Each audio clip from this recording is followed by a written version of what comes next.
श्री राम के अलावा इन 4 से भी हार गया था रावण। अधिकतर लोग यही जानते हैं कि रावण सिर्फ श्री राम से ही हारा था, लेकिन ये सच नहीं है।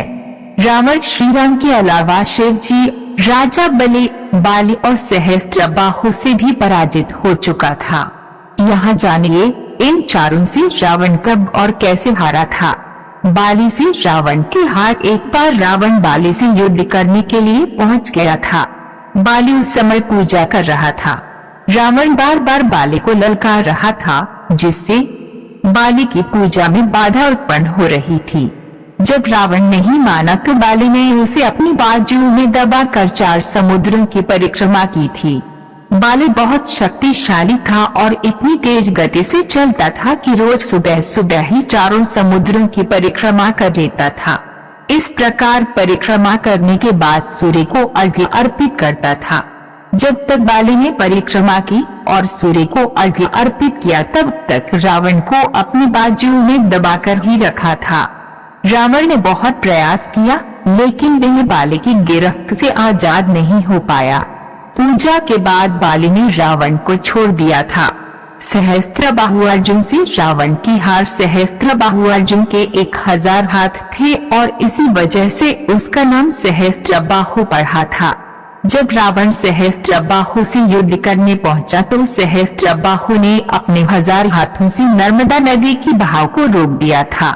सहस्त्रबाहु ने नर्मदा का पानी इकट्ठा किया और पानी छोड़ दिया, जिससे रावण पूरे सेना के साथ ही नर्मदा में बह गया था। इस पराजय के बाद एक बार फिर रावण सहस्त्रबाहु से युद्ध करने पहुंच गया था।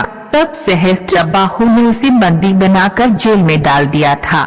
राजा बलि के महल में रावण की हार। दैत्यराज बलि पाताल लोक के राजा थे। एक बार रावण राजा बलि से युद्ध करने के लिए पाताल लोक में उनके महल तक पहुंच गया था। वहां पहुंचकर रावण ने बलि को युद्ध के लिए ललकारा। उस समय बलि के महल में खेल रहे बच्चों ने ही रावण को पकड़कर घोड़ों के साथ अस्तबल में बांध दिया था। इस प्रकार राजा बलि के महल में रावण की हार हुई। शिवजी से रावण की हार। रावण बहुत शक्तिशाली था और उसे अपनी शक्ति पर बहुत ही घमंड भी था। रावण इस घमंड के नशे में शिवजी को हराने के लिए कैलाश पर्वत पर पहुंच गया था। रावण ने शिवजी को युद्ध के लिए ललकारा, लेकिन महादेव तो ध्यान में लीन थे। रावण कैलाश पर्वत को उठाने लगा, तब शिवजी ने पैर के अंगूठे से ही कैलाश का भार बढ़ा दिया। इस भार को रावण उठा नहीं सका और उसका हाथ पर्वत के नीचे दब गया। बहुत प्रयत्न के बाद भी रावण अपना हाथ वहां से नहीं निकाल सका। तब रावण ने शिवजी को प्रसन्न करने के लिए उसी समय शिव तांडव स्रोत रच दिया। शिवजी इस स्रोत से बहुत प्रसन्न हो गए और उसने रावण को मुक्त कर दिया।